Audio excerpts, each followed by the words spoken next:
Muito obrigado, Sr. Presidente, Srs. Deputados, Sr. Ministro, Sr. Secretário de Estado, cumprimentos. Gostaríamos muito de ouvir a fluência e a capacidade oratória do Sr. Ministro sobre estas matérias das comunidades, até respondendo àquilo que foi o apelo do Sr. Deputado Carlos Gonçalves. Normalmente é o Sr. Secretário de Estado que fala sobre estas matérias, nós temos todo o prazer em ouvi-lo, mas também gostávamos de ouvir o titular da pasta relativamente a estas questões.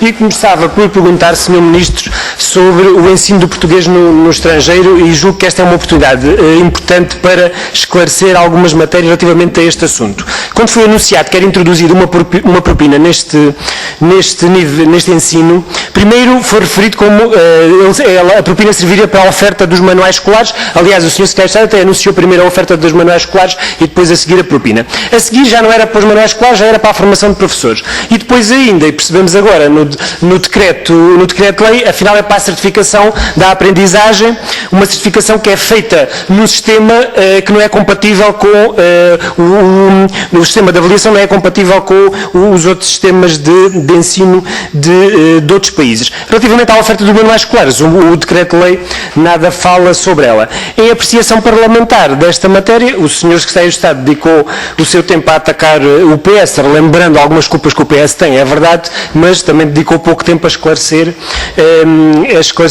estas dúvidas, nomeadamente o tratamento diferenciado entre os alunos que aprendem português em Portugal e os que aprendem no estrangeiro, e até daqueles que aprendem no estrangeiro, entre os que aprendem em ensino paralelo e em ensino integrado, uma vez que os de ensino paralelo têm que pagar a propina e os de ensino integrado não pagam a propina. E o que perguntávamos era, afinal, tendo em conta que primeiro definiu-se que havia uma propina e a seguir foi-se encontrar um motivo para essa propina, o que perguntávamos era, afinal, qual é a utilidade da propina, se ela não serve mesmo para transferir os alunos do EPE para os sistemas educativos locais, como o próprio Ministério admite num documento que o Sr. Secretário de Estado nos distribuiu, em que, relativamente à matéria do ensino do português estrangeiro, a integração do ensino do português nos currículos locais era a linha A das atividades do Governo.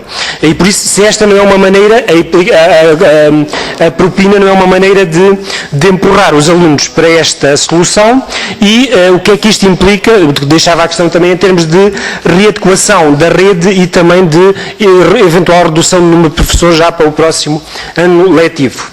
Em termos da rede consular, continua a redução da rede consular. O último encerramento, salvo erro, que pelo menos que tive conhecimento, era Antuérpia, o consulado em Antuérpia.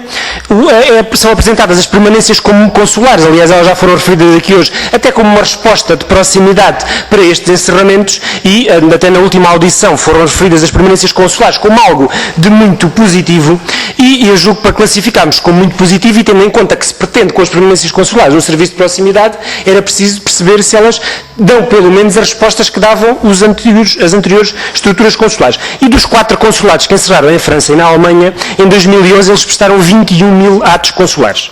Eu já fiz esta pergunta, ela não me foi respondida ainda, que era perceber quantos atos consulares foram prestados pelas permanências em 2012, para perceber se efetivamente há aqui uma aproximação dos serviços às comunidades ou não, e já agora quanto é que custam estas permanências consulares, porque parece que em alguns casos elas ainda têm um custo significativo, a deslocação de técnicos, quanto é que elas custam, e em condições, muitas vezes é que são prestadas, não é? Porque há algumas referências a que as permanências consulares são feitas até muitas vezes no bar da coletividade, que é a disponibilidade cá de proximidade, e por isso percebe-se que podem ter poucas condições para serem realizadas, ou até os problemas informáticos que existem associados. E falando em rede consular, aproveitava para perguntar se os problemas relativamente à desvalorização salarial que tiveram durante algum tempo maior incidência na Suíça e na Austrália, mas também noutros países, se já estão ultrapassados ou não. E por último, relativamente às questões de imigração, aproveitava para perguntar, o Sr. Ministro não respondeu à questão dos trabalhadores portugueses na construção da sede da NATO em Bruxelas, mas eu julgo que terá ainda oportunidade de responder. Em matéria de imigração, houve notícias recentes relativamente à Suíça e da intenção da Suíça de encerrar a fronteira relativamente à entrada de Portugal portuguesas. Esta situação aparece a seguir a uma altura em que há uma grande afluência de portugueses à Suíça, portugueses a viver também há vários sítios, mas a Suíça é um dos países principais de recepção, onde aliás a comunidade portuguesa até é a maior comunidade de estrangeiros. Há um ano a esta parte, pelo menos, que temos vindo a falar na situação dos portugueses que chegam e das condições em que eles vivem.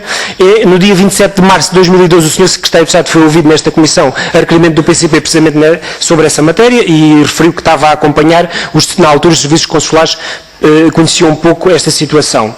Por isso perguntava como é que o Governo está a acompanhar esta matéria, tendo em conta que a Suíça continua a ser muito procurada enquanto solução e depois dos apelos de vários governantes para a imigração dos portugueses, dos governos, dos apelos e também da intervenção política em concreto que leva a que os portugueses tenham que sair do país. Por isso perguntava como é que está a ser acompanhada a situação e aproveitava para perguntar, terminando, Sr. Presidente, relativamente aos gabinetes municipais de apoio à imigração, que são muito caros ao Sr. Secretário de Estado, aliás iniciaram numa altura em que também era Secretário de Estado, como resposta ao encerramento de outros serviços, perceber notícias que se vêm a público referem que eles têm muito pouca ou são pouco procurados pelos imigrantes, era perceber essa realidade e quanto custam ao Ministério estes gabinetes, é que têm custos para o Ministério, e que tipo de apoio em concreto é que dão.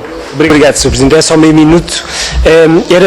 Esta questão já foi colocada das candidaturas de Portugal à Unesco. Temos conhecimento que à intenção já foram referidas a entrega da candidatura da Arrábida. Há uma candidatura do Canto Alentejano que estava a ser acompanhada e com perspectivas de poder avançar. O que eu perguntava é se é uma candidatura de Portugal a integrar a Comissão de Avaliação da Unesco que está a ser preparada, terá ou não influência na possibilidade do avançar destas propostas. Gostava de ouvir o Sr. Ministro sobre isso. Obrigado.